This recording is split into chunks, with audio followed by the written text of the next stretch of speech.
Hi guys, welcome back to another video on Mel's Kitchen. Today I'm going to be showing you real quick and easy a lunch or dinner idea that you can eat any time of the day, and but it's pretty yummy. So whether you're looking for something healthy or not, you can try this. So I have a wheat wrap here. You can go ahead and use whichever wrap that you want.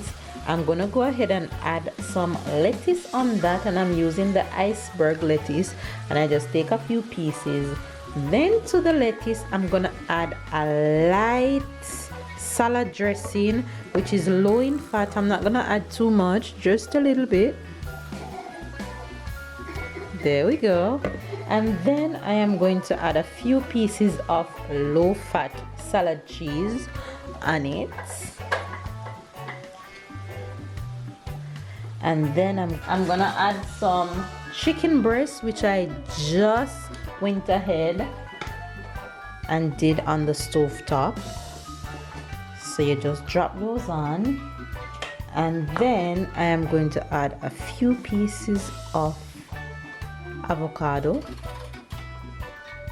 and voila, as easy as that, your lunch and dinner is ready in less than 5 minutes.